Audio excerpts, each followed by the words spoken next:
All right, everybody, here we go. Notes for Chapter 7, getting into the business side now of the broadcast world, talking about it from the perspective of radio and television, tapping in a little bit as well into cable and new media and how these businesses make money.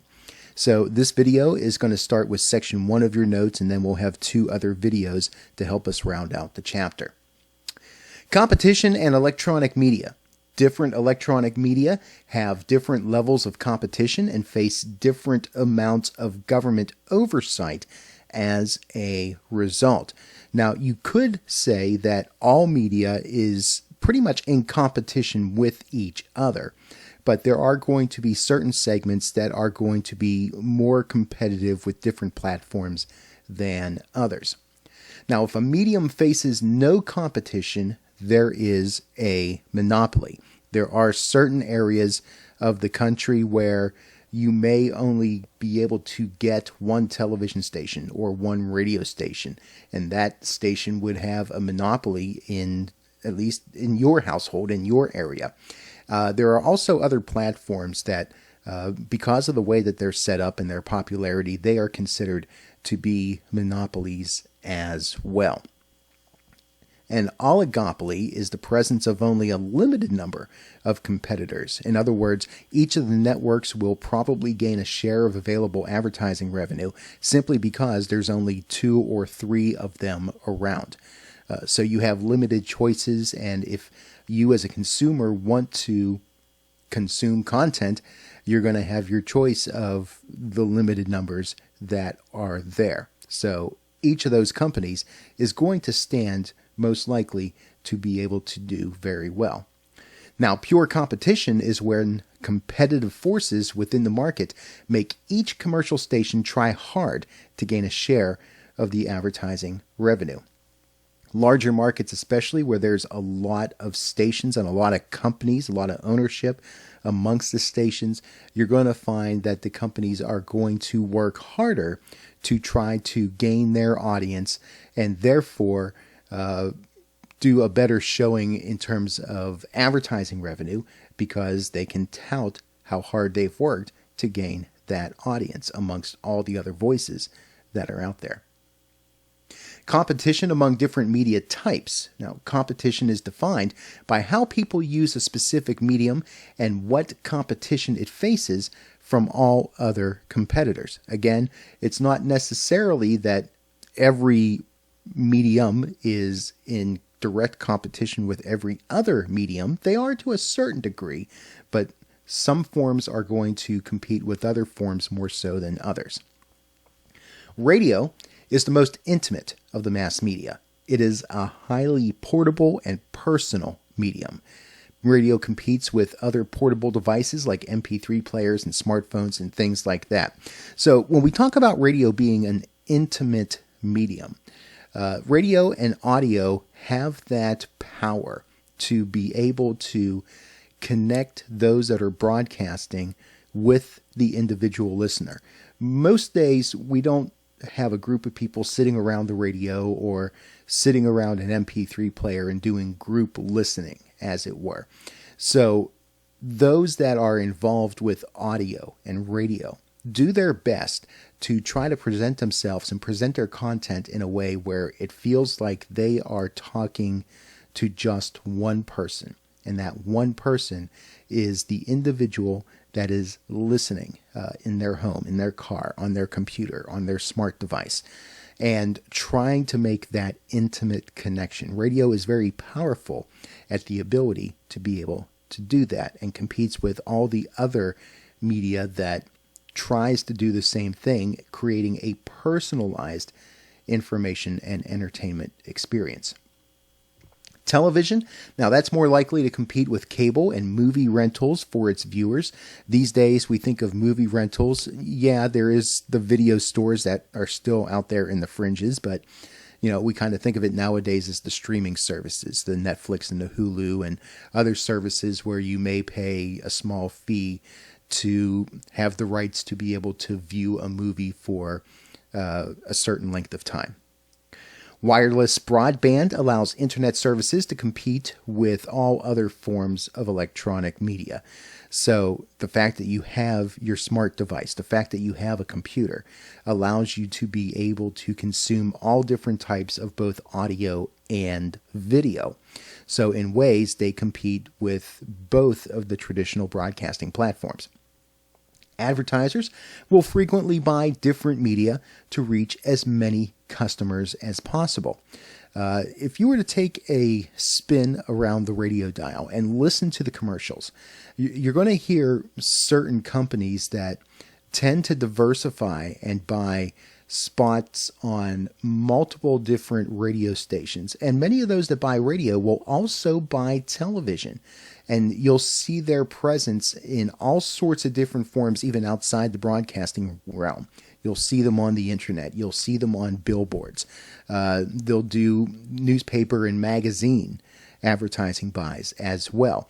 So those companies that diversify are trying to reach as large of an audience as they possibly can. It may not necessarily be that they're looking for a specific demographic as much as they are trying to get to the public at large. And because the public at large is so segmented in how they consume entertainment, those companies see the value in having a large advertising budget and diversifying into as many different types of media as possible. Determining a medium to buy and figuring out its cost. Not everybody diversifies. So what is best for you if you are a company and you're looking to get the word out about your product or service? There is a triangular relationship in the media business between programmers, media sellers, and media buyers. So you have the media outlet itself, the actual vehicle through which the advertising will take place. You have the media sellers, i.e. the account executives, the salespeople at the various stations. And you have the media buyers, which would either be the businesses themselves or the agencies that work on behalf of the advertisers. And they all kind of work together to try to make things happen in such a way that all of them will benefit in the process of getting the word out about the businesses that advertise. Broadcasters need to develop successful programs that certain people will want to watch or listen to. Now, what does that have to do with the sales aspect? Well, if you think about it, the more people that are watching or listening to content on a particular radio station, the higher the ratings and shares numbers for that particular outlet is going to be, which is going to be more attractive to prospective advertisers to put their message on to that particular media outlet. Whether it's the right demographic that they're looking for, or they just have large numbers of people that they can reach out to. And also trying to keep the balance of determining how much it's worth to reach that particular audience. And if a station can tout that it reaches more people than anybody else, they stand a good chance of being able to command more in terms of advertising rates in order to obtain their services. Marketers and advertisers generally put together a buying plan developed on three basic elements. First off, the population or the market size and other demographic information. So this has to deal with not just the population of an area in general that's within the earshot or eyeshot of a particular station, but also how many people are tuning into that particular content on that station.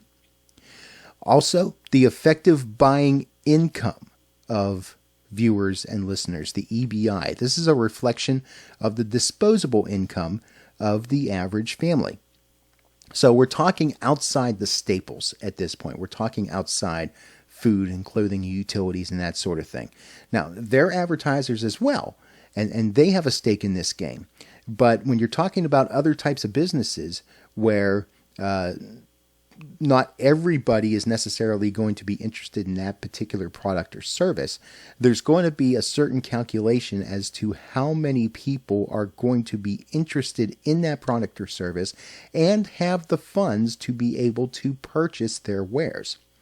So that's going to be a factor in determining whether advertisers hop on board or not as well. And then thirdly, retail sales for each geographic area where they sell their products. If there is a market for that particular type of product or service, advertisers are going to be more gung-ho about advertising to get the word out about their particular brand so that you choose their company's products, their company's services over the competition down the street. After data collection, the advertiser will develop media plans for their product. So in this case, once the advertiser has done its research determining the best way to be able to advertise what particular media outlet, has determined the cost and the budget and those sorts of things, the media plan is going to be based around the idea of how they're going to execute getting their message out. What stations are they going to use? How are they going to craft the message for the particular audience that they're reaching out to? If you as a company decide to put advertising on several different stations, let's talk about it in terms of radio for a moment. You may decide to have different advertisements that run on different stations because you're trying to reach people of different demographics and different tastes. So the actual ad and the content of the ad that you air on an urban station may have a different sound and feel than one you would run on a country station, or one that you would run on a news talk station, or one that you would run on a classical music station. Because the idea is, when you are reaching out with your message and you're trying to attract a certain audience, it's not the job of the audience member to try to conform themselves to your style as a business. It's your job as a business to reach out to the audience and to meet the audience where it is at, to present your material in a way that they will find attractive and receptive. And putting together a media plan is part of the way that they determine how they're going to execute that strategy. Media buyers use various formulas for determining the effectiveness of ad placement. Couple of data points they look at are gross ratings points and gross impressions. The gross ratings points, or the GPRs, give the buyer a way to evaluate a run of X number of commercials over a specific time period. This would be known as the frequency. How many times does the commercial run and actually get heard by a listener? And then they're going to look at whether that has a consistent rating for the target audience, and that's known as the reach. How many people are actually hearing the message? That's the reach. How many times they hear that message? That's the frequency. And those numbers are used in that formula to determine the gross ratings points. Gross impressions reflect the total of all persons reached by each commercial in the advertising campaign. So this would be the actual number of people that have heard a commercial, the cumulative audience, as you will, the number of unique persons that are being impacted with the advertising message. Placing the ad. Generally, advertising time is sold for a specific number of spots called a package. And that package will cover a specific period of time, and that's called the flight dates. When does the campaign start? When does the campaign end? And you can take a look in your textbook at a typical rate card. Rate cards are going to vary wildly from market to market and from station to station. And it's going to take into account what a radio station believes its time is worth to reach its particular audience. And they've done different calculations as to what they think their time is worth and what they're willing to charge for ad rates based on their need to be able to make a profit and their ability to be able to reach an audience that an advertiser is looking for. CPM, measuring the cost of advertising and comparing it from station to station. One of the methods that is used in calculating that number is the CPM, or cost per thousand. Now, if you look at that term and you look at the abbreviation, how do you get CPM? Well, M is the Roman numeral for 1,000. So CPM, cost per 1,000.